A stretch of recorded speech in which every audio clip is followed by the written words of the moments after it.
Even though owed me $5. I know you guys are excited to get on the tour, but first, a few safety rules. Let's talk safety. First thing on the list, emergency cord, center of the tram ceiling. If you ever need my help, jump up and hold it. Please remain seated. Arms, legs, and sides, all shoulder towards the center. I realize a lot of you are here to party. I think that's great, but there is no smoking. Oh, God. Come on, guys. There's other ways to party. Way better ways, I think, actually. Also, get ready for loud noises. Explosions, crashes, and wetness. A lot of you will get wet. This is super expensive camera equipment, so please protect it. If you have anything you really think should not get wet, beware. Especially you crazy people that brought your iPad with you today. I don't get that, but alright. Let's start the safety rules. Here now, throughout the TV timeline, chronicles our amazing history that split the tour through and here Universal began March 15, 1915. That is the day our founder Carl left the big party to open the property on the day he said, I just want to make movies.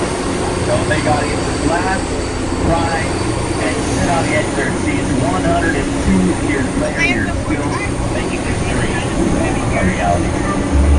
We try to pick out a great movie from almost every year we've been on the property since we descend. Take a look around, you'll probably see a few of your favorites. Eventually, post your timeline and push us down into the front line. The hot spot of Blue make home 35 Norman Sound Station. We love the sound. Jurassic Park at Disney's Pirates of the Caribbean series. I got a lot more sound stations to show you. Coming up in this alleyway on your right, stage 25, the Colonel CSI. Crime Scene Investigation. Now starring Ted Danson and Elizabeth Shue. Four stages on your right, all making up the inside parts of the crime lab. On your left, several stages dedicated to state of affairs, starring Saturday Michael, and the Mickey Project, starring Mickey Taylor. Universal is not messing around with television. I know, this one too. On home base. Oh, that's not just awesome. Universal, but also NBC Universal. Mission control for Apollo 13. This is Houston. Say again, please. Houston, we have a problem. The real mission control is tiny, so we build our own and make a longer wire. Start complicated camera angles. Apollo 13, expertly directed by Ron Howard. This guy's a genius. He's also a close friend of mine. I work with him all the time. Ron, tell everybody what it was like to work with me. Challenging. Also, you're right. We have a bunch of stations dedicated to the television show Parenthood. From Christine Nelson and Lauren Grant. If you could walk inside any of these stages, you'd find the interior of the British home.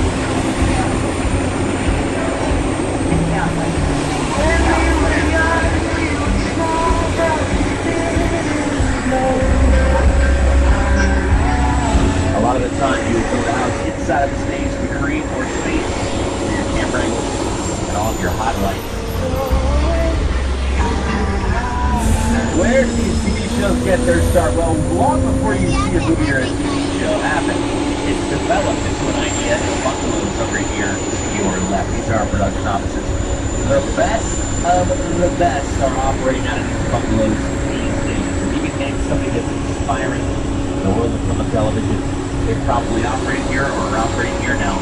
My favorite filmmakers, Robert Zemeckis, works in the area.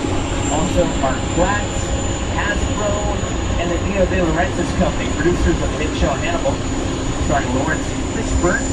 Airs Friday nights at 10 o'clock. This is also the old office of Alfred Hitchcock, the master of terror and suspense. Up ahead to your left, you'll see bungalow 5.95 with the popular Hitchcock insignia. On the side, guys, this is where Hitchcock used to operate. Everybody loves to talk about That's great awesome. Hitchcock. Lou said to move into that office. I said, no, I can never get Hitchcock's office. That should be a shrine, a museum. Very exciting. To know that he was there and walk by and know he was in that office.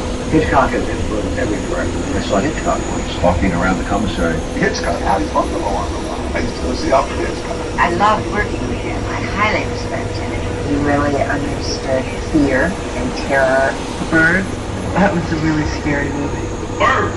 Oh, man. That had me looking at crows like for the next 10 years. Psycho, of course. Vertigo. One of the all-time great masterpieces.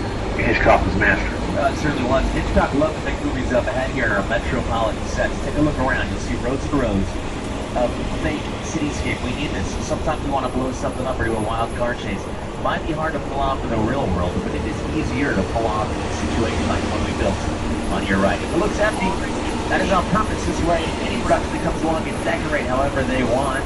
The brownstone apartments on your right, they look empty right now, but if we're filming, they'll come to life. Here's a great example of Bruce Almighty. Like that. Outside. No, free scripting for you. As you can see, there's trees, cars, people, speed limit signs in that Bruce Almighty scene, but on your right, none of that is here today. I just recently saw Gone Girl with Ben Affleck in the theater, and I realized as I was watching the movie, this was also an area they used for that movie. Big scene where Amy, Ben Affleck's character, are leaving New York for good, right there, filmed over there to your right. Like that. Outside. Good. Each set looks different around here, so we have lots of choices. Coming up, turn the corner, find ourselves in Courthouse Square, which I think you all know very well as Hill Valley from Back to the Future. Woo! 1955-85 and futuristic 2015 put together here for the first two Back to the Future movies. Producer of Back to the Future, Bob Gale, and actor Christopher Lloyd have great stories of filming here. It was actually the back lot of the Courthouse Square that inspired the entire climax of Back to the Future. I had seen something in the clock tower on that ledge. It was the ledge about that wide. And I was standing inside looking at the ledge, and I already had vertigo. I just thought, there's no way in the world, no way I'm going to stand all that. There's a tree in the way. Of course, I had a table. A tree in the way. A tree. Also right here at this location, Gremlins, Sneakers, Field of Dreams, Nutty Professor, Kill a Mockingbird, many seasons of Ghost Whisperer, and The Twilight Zone. It's very popular, but it's just not as popular in the area up ahead that we call New York Street. Hey everyone, welcome to New York. I got my start right here in New York on Saturday Night Live. This is actually my old neighborhood. So cool. Over there. That old one.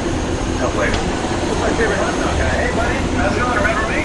Broadway Avenue. Just like old times. Gotta love New York City. I'm walking here! Hey, it's cool guys. Let's just, walk. So it's not exactly New York, but what I'm trying to see, we're going to movie is we're shot right here on the Universal Redstone set. If you can make it here, you can make it any. You can make it here on the Universal lot. It is the most popular filming spot in the world. Over 5,000 productions filmed in this location. It includes Captain America, The Prince of Adventures, Spider-Man, Transformers, Sting, The Blues Brothers, Dirty Harry, favorites of mine like Blade, Wesley Snipes, Prestige, Christian Bale, Bram Stoker's Dracula, Gary Oldman, Dick Tracy with Warren Beatty. Then you have TV shows like NCIS, Criminal Minds, Salvation of Others, music videos by Lady Gaga, The Offspring, U2. By the way, I don't know if you guys heard the new U2 album just kind of ended up on your phone overnight. They're also going to be starting to live in your bathroom. I hope you guys are okay with that. That's part of what's going on now with U2's takeover of the planet. It's part of the situation, guys. Get used to it. Actually, as I'm sitting here in this area, I am reminded that it's quite an illusion working at Universal Studios because every time you turn a corner, it's a different world. As you can see right now, Look, you can tell the building is peeling. Right now you're in a big city. The corner off the street, every chance we get to make sure that it looks like a city that keeps going, even though around the corner is more of our back lawn we can use. A lot of that area was by a fire 5 years ago. No big deal to us. Mr. Gilson made it better with that. We also wanted to reimagine our presentation in King Kong. We asked the rest of you like King Kong more than you. It's the original King Kong that was the same I saw that movie on TV when I was about 8 or 9 years old, and I wanted to become a filmmaker. Action!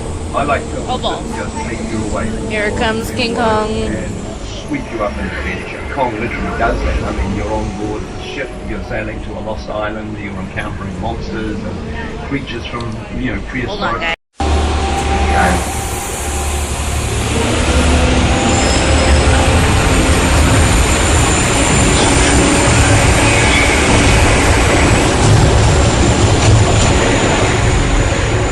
Holy shit. Oh, whoa. Bumpy ride, guys. Bumpy ride.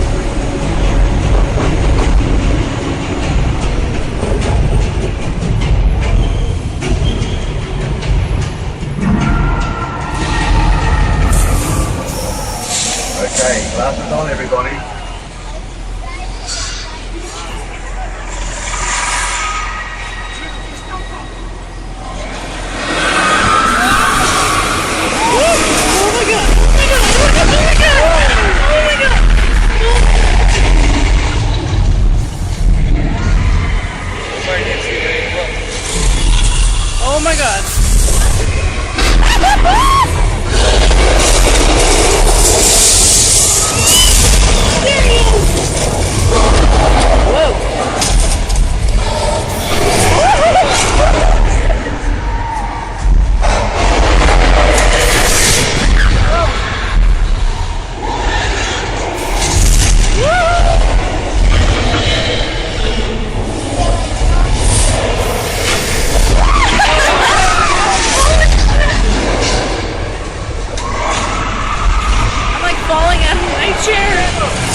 Let's hear for Mustangs, the remake of Knight Rider. None of you should be taking a picture of this. I said remake of Knight Rider.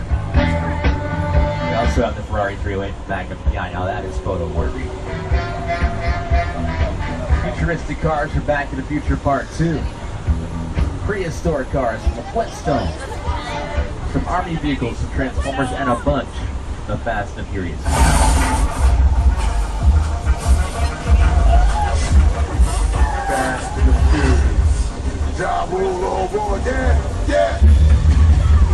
You'll be happy to know Fast and Furious 7 will be in theaters in April. We can start counting the days.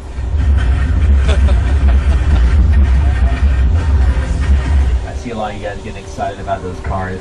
I find it fascinating because, I grew up here in Los Angeles, and I know you can see those cars on pretty much any street corner around here. The only difference is that if you see those cars out in the real world of Los Angeles, they will guaranteed be blasting the most mediocre hip-hop you've ever heard in your life. That is a rule, by the way. If you have an expensive car that goes really fast, you have to blast the worst hip-hop you can find on it. That's a rule. So if you have a nice car, I hope you abide by that. We're also going to jump into the lost world up ahead.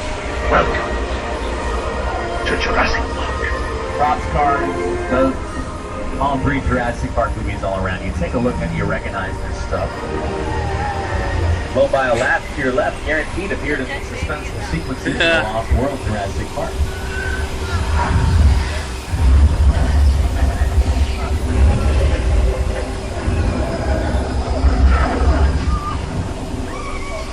Oh my goodness, this is terrible. I should never taken you this way. There's dinosaurs.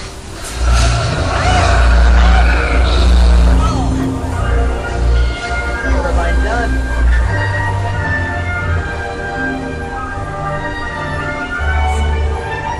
I will apologize to you. I'm very sorry. Those dinosaurs are local dinosaurs. You know what that means, right?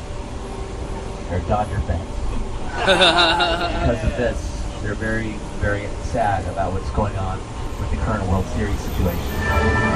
Because, as it turns out, those dinosaurs, they like a good baseball game, and they're not going to get that in this World Series, guys. It's just not going to happen. You know it. We know it. No one is more frightened than Fox. Are you being for real? There's a lot of ratings on this one.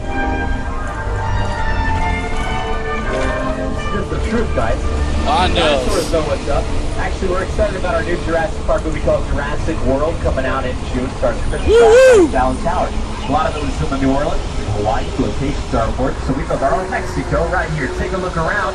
It needs thunder and lightning. Because it doesn't rain a whole lot around here. If we want rain for a scene, we have to create it live in front of the camera. I'm going to give you a demonstration right now. You guys want some rain? Yeah. All right, if you want some rain, then yell it out. Say rain! Rain! Perfect, here you go. There's